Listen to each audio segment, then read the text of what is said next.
누가복음 1장. 우리 가운데서 일어난 일들에 대하여 차례대로 이야기를 엮어내려고 손을 댄 사람이 많이 있었습니다. 그들은 이것을 처음부터 말씀의 목격자요 전파자가 된 이들이 우리에게 전하여 준 대로 엮어냈습니다. 그런데 존귀하신 데오빌로님, 나도 모든 것을 시초부터 정확하게 조사하여 보았으므로 가깝게 그것을 순서대로 써드리는 것이 좋겠다고 생각하였습니다. 이리하여 각하께서 이미 배우신 일들이 확실한 사실임을 아시게 되기를 바라는 바입니다. 유대왕 헤롯 때에 아비아주에 배속된 제사장으로서 사가랴라고 하는 사람이 있었다. 그의 아내는 아론의 자손인데 이름은 엘리사벳이다. 그 두 사람은 다 하나님 앞에서 의로운 사람이어서 주님의 모든 계명과 규율을 흠잡을 데 없이 잘 지켰다. 그런데 그들에게는 자녀가 없었다. 엘리사벳이 임신을 하지 못하는 여자이고 두 사람은 다 나이가 많았기 때문이다. 사가랴가 자기 조의 차례가 되어서 하나님 앞에서 제사장의 직분을 담당하게 되었다. 어느 날 제사직의 관례를 따라 제비를 뽑았는데 그가 주님의 성소에 들어가 분향하는 일을 맡게 되었다. 그가 분향하는 동안에 온 백성은 다 밖에서 기도하고 있었다. 그때 주님의 천사가 사가랴에게 나타나서 분향하는 제단 오른쪽에 섰다. 그는 천사를 보고 놀라서 두려움에 사로잡혔다. 천사가 그에게 말하였다. 사가랴야, 두려워하지 말아라. 내 간구를 주님께서 들어주셨다. 내 아내 엘리사벳이 너에게 아들을 낳아줄 것이니 그 이름을 요한이라고 하여라. 그 아들은 내게 기쁨과 즐거움이 되고 많은 사람이 그의 출생을 기뻐할 것이다. 그는 주님께서 보시기에 큰 인물이 될 것이다. 그는 포도주와 독한 술을 입에 대지 않을 것이요 어머니 뱃속에 있을 때부터 성령을 충만하게 받을 것이며 이스라엘 자손 가운데서 많은 사람을 그들의 주 하나님께로 돌아오게 할 것이다.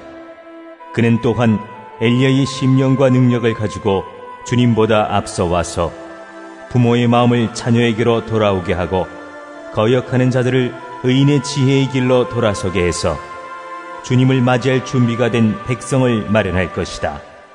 사가랴가 천사에게 말하였다. 어떻게 그것을 알겠습니까? 나는 늙은 사람이요 내 아내도 나이가 많으니 말입니다. 천사가 그에게 말하였다. 나는 하나님 앞에 서 있는 가브리엘인데 나는 내게 이 기쁜 소식을 전해주려고 보내심을 받았다. 보아라, 그때가 되면 다 이루어질 내 말을 내가 믿지 않았으므로 이 일이 이루어지는 날까지 너는 벙어리가 되어서 말을 못하게 될 것이다. 백성이 사가랴를 기다리는데 그가 성소 안에서 너무도 오래 지체하므로 이상하게 여기고 있었다.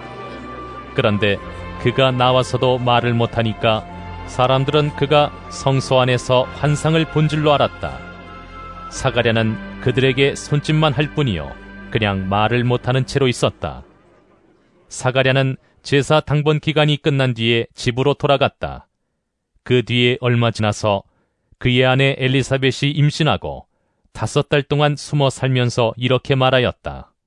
주님께서 나를 돌아보셔서 사람들에게 당하는 내 부끄러움을 없이 해주시던 날에 나에게 이런 일을 베풀어 주셨다.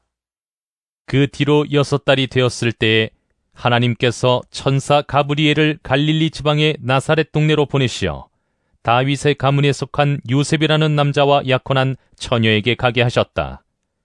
그 처녀의 이름은 마리아였다. 천사가 안으로 들어가서 마리아에게 말하였다. 기뻐하여라, 은혜를 입은 자야. 주님께서 그대와 함께 하신다. 마리아는 그 말을 듣고 몹시 놀라 도대체 그 인사말이 무슨 뜻일까 하고 궁금히 여겼다. 천사가 마리아에게 말하였다. 두려워하지 말아라. 마리아야, 그대는 하나님의 은혜를 입었다. 보아라, 그대가 잉태하여 아들을 낳을 터이니 그의 이름을 예수라고 하여라. 그는 위대하게 되고 더없이 높으신 분의 아들이라고 불릴 것이다. 주 하나님께서 그에게 그의 조상 다윗의 왕위를 주실 것이다. 그는 영원히 야곱의 집을 다스리고 그의 나라는 무궁할 것이다. 마리아가 천사에게 말하였다. 나는 남자를 알지 못하는데 어떻게 이런 일이 있겠습니까? 천사가 마리아에게 대답하였다. 성령이 그대에게 임하시고 더없이 높으신 분의 능력이 그대를 감싸줄 것이다.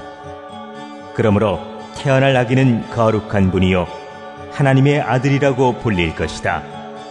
보아라, 그대의 친척 엘리사벳도 늙어서 임신하였다.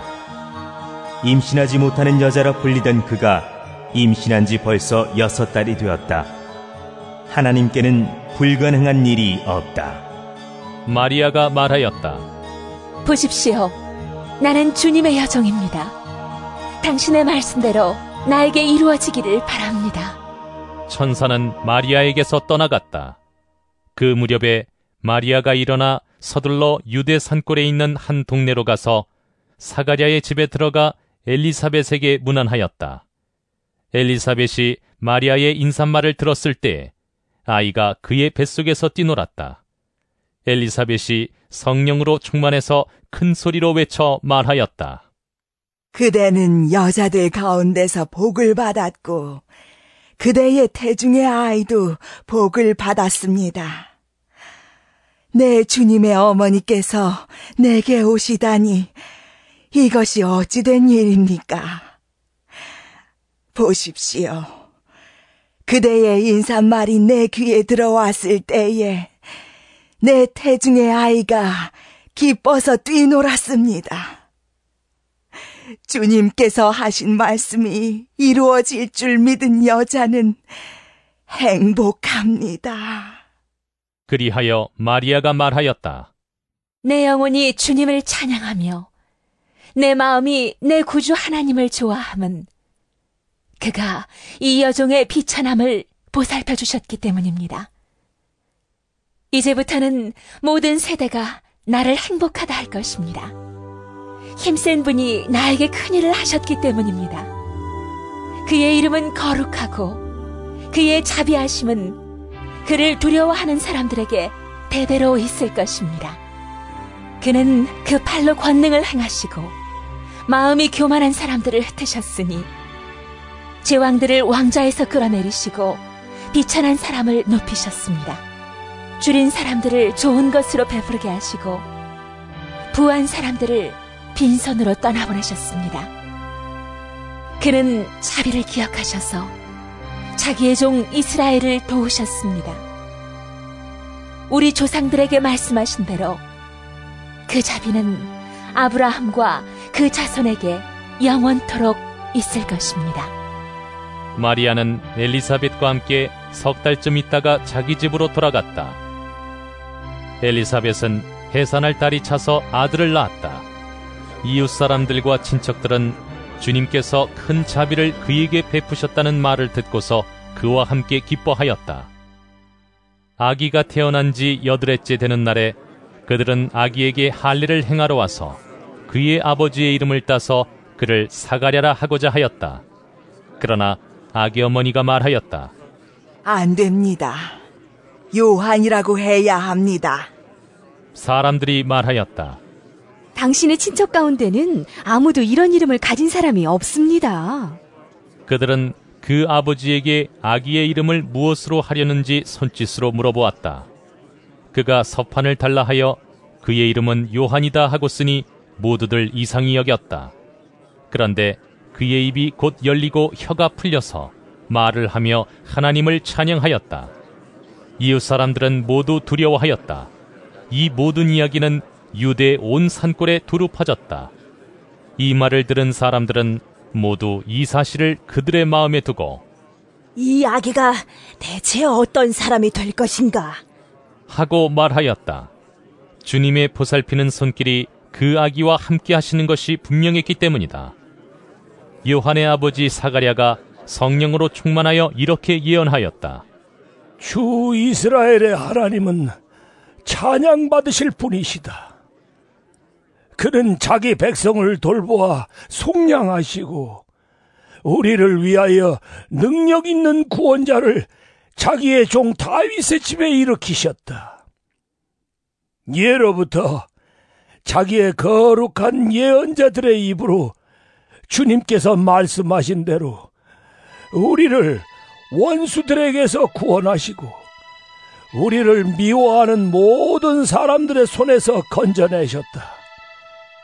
주님께서 우리 조상에게 자비를 베푸시고 자기의 거룩한 언약을 기억하셨다.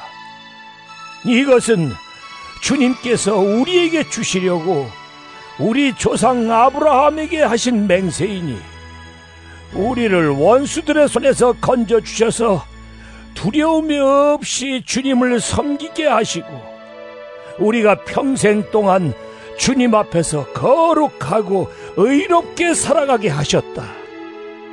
아가야, 너는 더없이 높으신 분의 예언자라 불릴 것이니 주님보다 앞서가서 그의 길을 예비하고 죄사함을 받아서 구원을 얻는 지식을 그의 백성에게 가르쳐 줄 것이다. 이것은 우리 하나님의 자비로운 심정에서 오는 것이다. 그는 해를 하늘 높이 뜨게 하셔서 어둠 속과 죽음의 그늘 아래에 앉아있는 사람들에게 빛을 비추게 하시고 우리의 발을 평화의 길로 인도하실 것이다. 아기는 자라서 심령이 굳세어졌다. 그는 이스라엘 백성 앞에 나타나는 날까지 광야에서 살았다.